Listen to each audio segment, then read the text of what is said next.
सीताबेंगरा गुफा। सीताबेंगरा गुफा छत्तीसगढ़ की राजधानी रायपुर से 280 किलोमीटर दूर रामगढ़ में स्थित है। अंबिकापुर बिलासपुर मार्ग पर स्थित रामगढ़ के जंगल में 3 कमरों वाली यह गुफा देश की सबसे पुरानी नाट्यशाला है। सीताबेंगरा गुफा पत्थरों में ही गैलरी नुमा काट कर बनाई गई है। यह गुफा प्रसिद्ध जोगीमारा गुफा के नज़दीक ही स्थित है। सीताबेंगरा गुफा का महत्व इसके नाट्यशाला होने से है। माना जाता है कि यह एशिया के अति प्राचीन नाट्यशाला है। इसमें कलाकारों के लिए मंच निचाई पर और दर्शक दीर्घा ऊंचाई पर है। प्रांगण 45 फुट लंबा और 15 फुट चौड़ा है।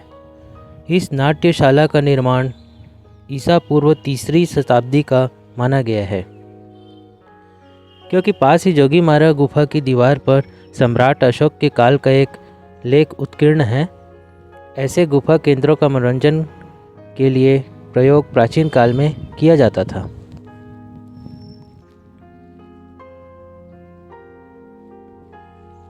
दोस्तों, बात करें हम इसके इतिहास की, तो इसका इतिहास बहुत ही रोमांचक है। आइए जानते हैं। दोस्तों, रामगढ़ शैलाश्रय के अंतर्गत सीताबेंगरा गुहाश्रय के अंदर लिपिबद्ध अभिलेखीय साक्ष्य के आधार पर इस नाट्यशाला का निर्माण लगभग 2री-3री शताब्दी ईसा पूर्व होने की बात इतिहासकारों और पुरातत्वविदों ने संवेद स्वर में स्वीकार की है।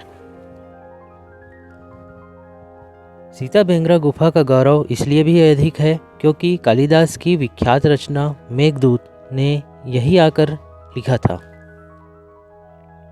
यह विश्वास किया जाता है कि यहाँ वनवास काल में भगवान श्री राम, लक्ष्मण और माता सीता तीनों एक साथ पहुँचे थे। सरगुजा बोली में भेंगरा का अर्थ कमरा होता है। गुफा के प्रवेश द्वार के समीप खंभे गाड़ने के लिए छेद बनाए हैं तथा एक और श्री रामचंद्र जी के चरण चिन्ह अंकित हैं।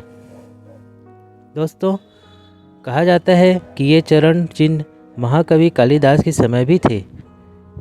कालिदास की रचना मेघदूत में रामगिरी पर सिंधांगनाओं, जिसे अप्सराओं भी कहा जाता है, की उपस्थिति तथा उसके रघुपति पदों से अंकित होने का भी उल्लेख यहाँ पर मिलता है।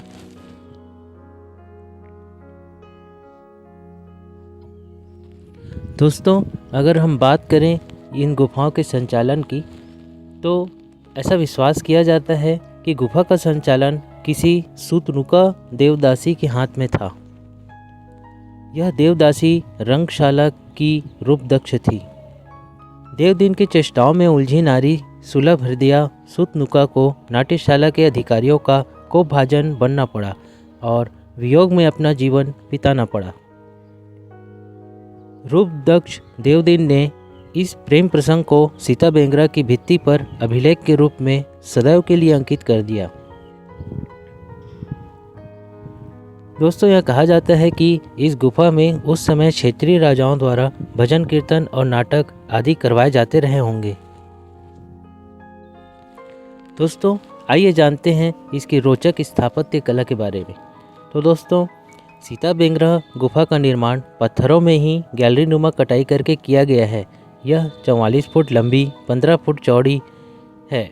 दीवारें सीधी तथा प्रवेश द्वार गोलाकार है। इस द्वार की ऊंचाई भी 6 फीट है, जो भीतर जाकर 4 फीट की हो जाती है। दोस्तों, नाट्यशाला को प्रतिध्वनि रहित करने के लिए दीवारों को छेद दिया गया है। गुफा तक जाने के लिए पहाड़ियों को काटकर सीढ़ियाँ बनाई गई है। सीताबेंगरा गुफा में प्रवेश करने के लिए 2 तरफ सीढ़ियाँ बनी हुई हैं। प्रवेश द्वार से नीचे पत्थर को सीधी रेखा में काटकर 3-4 इंच चौड़ी 2 नालियों जैसी बनाई गई है। इसमें सीढ़ीदार दर्शक दीर्घा गैलरी नुमा ऊपर से नीचे की ओर अर्धाकार स्वरूप में चट्टान को इस तरह काटा गया है कि दर्शक दीर्घाकार में बैठकर आराम से कार्यक्रमों को देखा जा सके।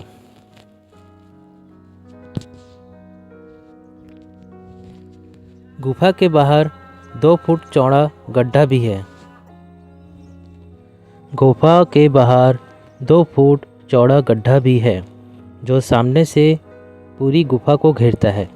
माना जाता है कि यह लक्ष्मण रेखा है। इसके बाहर एक पाँव का निशान भी है। इस गुफा के बाहर एक सुरंग है।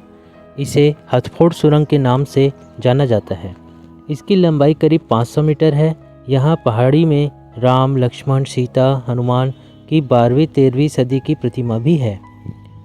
चैत्र नवरात्र के अवसर पर यहाँ मेला लगता है जो कि बहुत ही प्रसिद्ध होता है और लोग दूर दूर से यहाँ इस मेले का आनंद लेने आते हैं।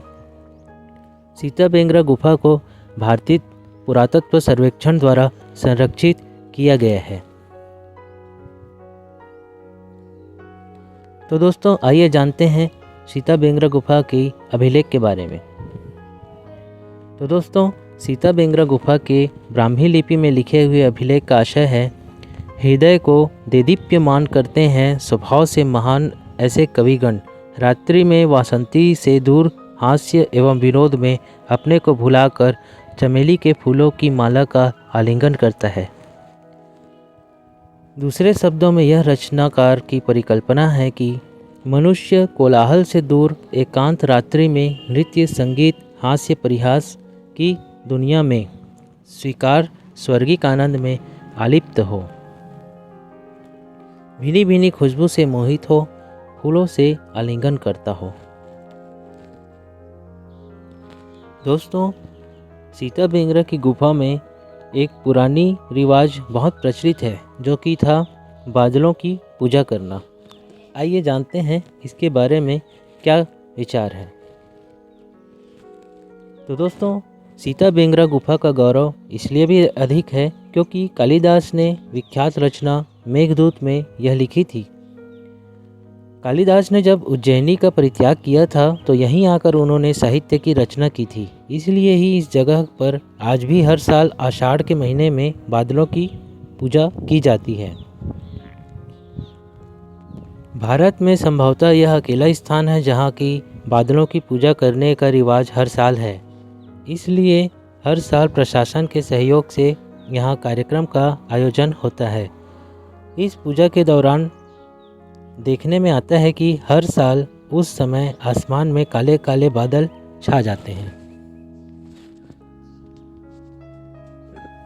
तो दोस्तों आशा करता हूँ आपको हमारे यह वीडियो बहुत पसंद आया होगा।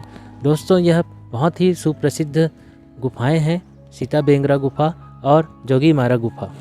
तो आप जब कभी भी यहाँ आए बस्तर की ओर तो इसे देखना ना भूलें। ये अपने आप में एक बहुत सौभाग्य की बात है दोस्तों। तो दोस्तों आशा करता हूँ आपको वीडियो तो पसंद आया होगा। अगर वीडियो पसंद आया तो आप लाइक, सब्सक्राइब, शेयर ज़रूर करें। तब तक के लिए धन्यवाद। मिलते हैं अगले वीडियो में।